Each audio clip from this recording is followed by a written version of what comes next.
Washington University. Along the same lines, Elizabeth, looking at your map, the countries that have banned fracking were France, Netherlands, Luxembourg, Czechoslovakia, and Bulgaria. I'm kind of rusty on my European issues, but what's the common ground? I mean, what was the common ground that explains it? Yeah. Okay. Yes. Thanks for that. This is really intriguing, not least for those who are interested in risk, because the strongest opponent to the member state most strongly opposed to shale development, in fact, with an ongoing moratorium, and its president has just stated that the moratorium will continue for as long as he is president, is France. And France sits on the second largest deposits of shale within the EU, second only to Poland. And yet, as you may know, France has no difficulty at all with nuclear power and the risk associated with that. So one of the issues we need to look at is, not to sound conspiratorial about this, but risk is very much defined by economic interests as well, and there's a powerful nuclear industry at play.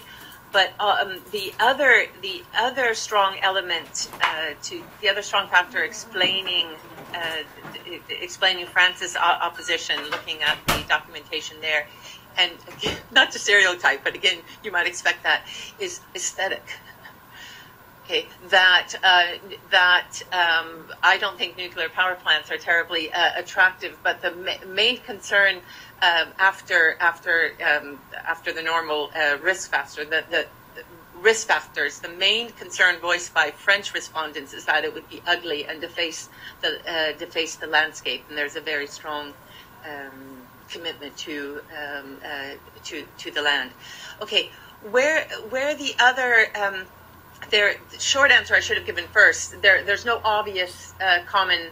There's no obvious common factor, and indeed, similar to the states here, each of these member states has its own unique constellation of factors that shapes its approach to shale, concerning based on aesthetic factors, economic interests, but also its dependence on foreign sources, above all Russian gas. So the main reason the Poles are the most enthusiastic proponents of shale is that they want to lessen their dependence on the big bad on the Russians. So no common factor, a unique mix, and the other, we don't have time to go into it, but maybe later. The other factor that I'm developing just now is something that came up earlier, is the level of environmental opposition, and the pre-existing level of environmental opposition, and that is proving to be a significant factor, although not the common factor that we're looking for to explain that shared opposition.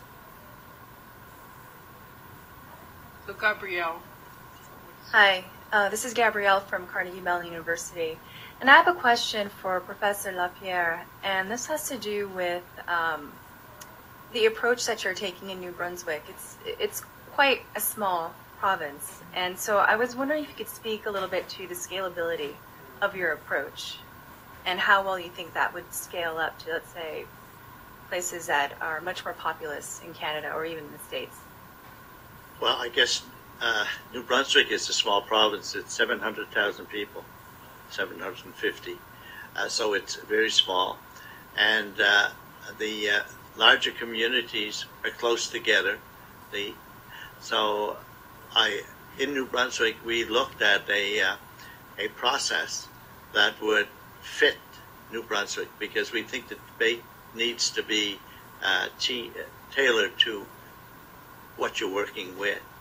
And I wouldn't know how it would work in the city, in a bigger city, a bigger state, for example, where you've got different groups that are, you have burgs that are as big as, and some states as big as just our whole province. And I really can't tell you if it would work. For New Brunswick, we did it because of the scale, and we can with this scale, bring together we can bring all the players together. It may not work in a bigger place. Okay. Yeah, I was just wondering what the conversation is going to be like next week when you're bringing folks from other provinces and trying to come up with something that's more. I mean, up in Yellowknife. Yeah. It's going to be interesting to see. But I've been to Quebec, and Quebec is looking at doing the same thing that we've done in New Brunswick, Okay. and they'll be rolling out their program in November of this year. But they do have, Montreal, Quebec. Montreal's a fairly big city, so be interested to see how it works. And they have a very vocal environmental components within those cities also. Okay. Thank you. Warner, and then Mitch has a question, and then we have some questions on the internet. Warner North. I found Professor LaPierre's presentation fascinating, and I'd like to draw him out a little bit more on the scale of his new institute, the public forum activity that preceded it, and the projected scale of shale gas development in New Brunswick. And for the latter, essentially, is this providing substantial energy needs for the 700,000 people in the province, or is this potentially a large export to the rest of Canada, maybe even outside Canada? My sense is that for a very small fraction of the economic value of the potential shale gas development, you have an institute in place, and you've taken a very important step in dealing with public concerns by setting up the compensation system so that it is believable that people that are damaged can be compensated quickly and effectively by a single judge, in much the way that the United States has tried to do with the BP Deep Horizon oil spill damages, rather than decades of litigation such as happened after the Exxon Valdez disaster. So could you give us some more information perhaps on the scale of the Institute versus shale gas development in New Brunswick? Well, first of all, New Brunswick being a small province, shale gas development is seen as a very important component in development. We have a very deep water port, and there is a compressed natural gas installation already. So any gas from New Brunswick could be readily moved to different markets. Now, as far as New Brunswick benefiting from the gas, in my report, I've indicated that there has to be a direct benefit for New Brunswick. So there will be a portion of the gas that will be attributed to a heritage pool. And that heritage pool will be used by New Brunswickers to develop and support industrial development, possibly help in converting the truck transport fleet, because we're a long way to natural gas, at a cost that's much less competitive than if they had to go to the market and get our gas. One of the big companies that's developing our gas is Swin Resources, and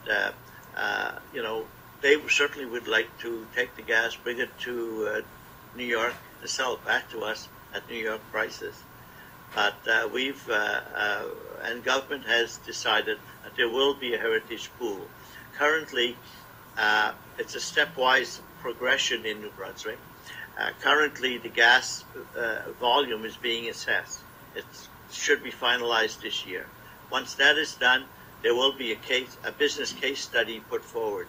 In that business case study, there will be a portion of the gas that will be part of the heritage pool, defined to the heritage pool, a portion of it that will be defined for export directly from New Brunswick, and a portion that will go to the industry wherever it wishes to sell it.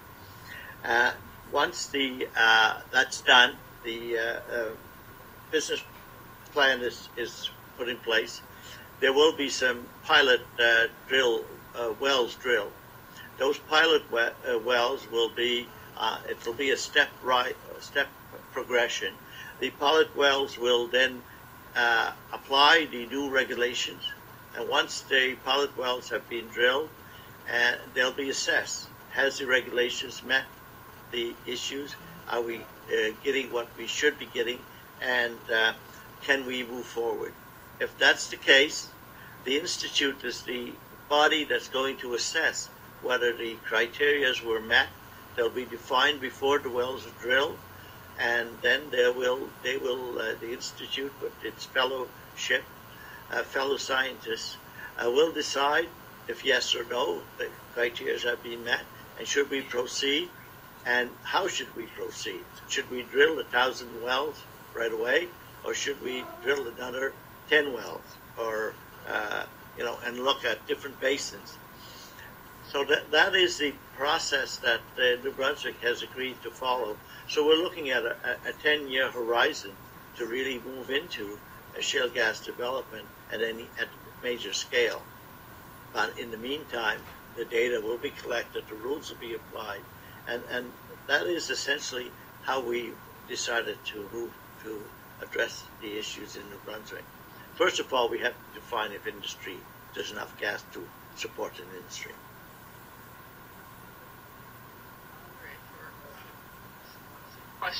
Questions that are coming in on the internet.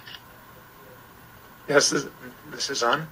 So there were a few questions for Dr. LaPierre from the internet, from the email. They're all addressing questions about the independence or the unbiased, whether the Energy Institute would provide independent, unbiased scientific information, and so from a couple different perspectives. But I'm just going to read one question. You can maybe respond to that specifically, and maybe talk about how the institute is set up and how you ensure that in general. So this is about the selection of the advisory committee for the institute, and it's from Mark Darcy, who's from Fredericton, New Brunswick. Yes, Dr. LaPierre, why are you going outside New Brunswick to find health, geology, and other experts when the Energy Institute was specifically set up to conduct, quote, made in New Brunswick research? He asks, who picked the scientific advisory board, and why was there not public input into who was invited to the roundtables, especially important given that $1 million of public funds per year were spent to set up this institute? Okay, well, first, the Scientific Advisory Committee are selected primarily from New Brunswick University. There is one scientist who is from away because the university did not have a scientist that would specialize in the engineered well. That is the only one. The other 6 are from New Brunswick, and they include an Aboriginal scientist, a PhD in environmental science. So the 6 up to 7 were selected. The other fellows were invited because the expertise that's required is not found in New Brunswick. So the expertise was, we looked around as to who the experts were. We have come up with the list of fellows, and that's how they were selected, on the expertise of their publications and scientific records.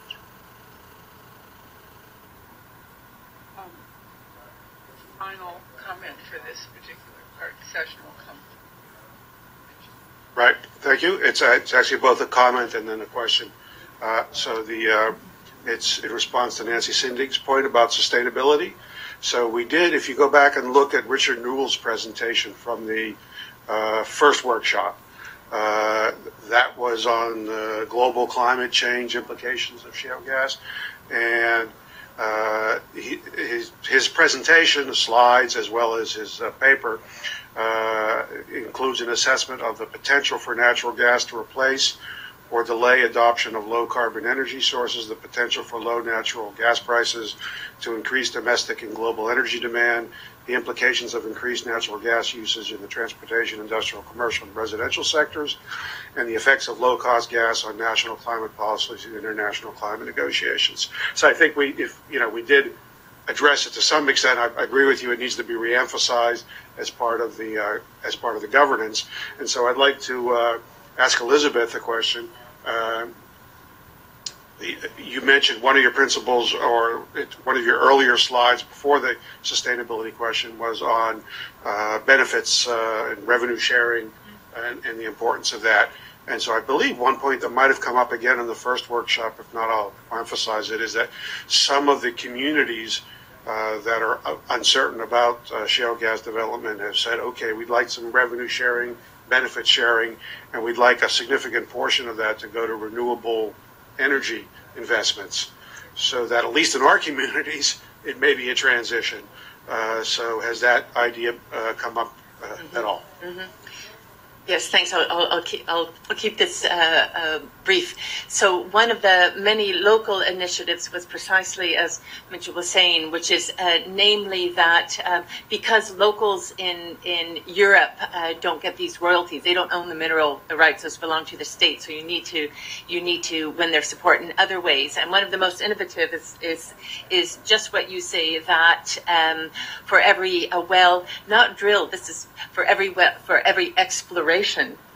Okay, so even before then, a fund needs to be paid into a pot, and that pot will be explicitly ring-fenced for other low carbon initiatives. So there's several along those lines, and later when we're having coffee or a drink or something, I can talk about with great enthusiasm. I can talk about all the other initiatives, but that's probably one of a very good exemplar. So thanks for bringing that up, and I'll keep it there. Okay, we want to thank this panel, and then we're going to move very rapidly to the last group. And I realize that the people are flagging, so I'm hoping that we can have a good, solid conclusion and maybe even leave early. So, thank you.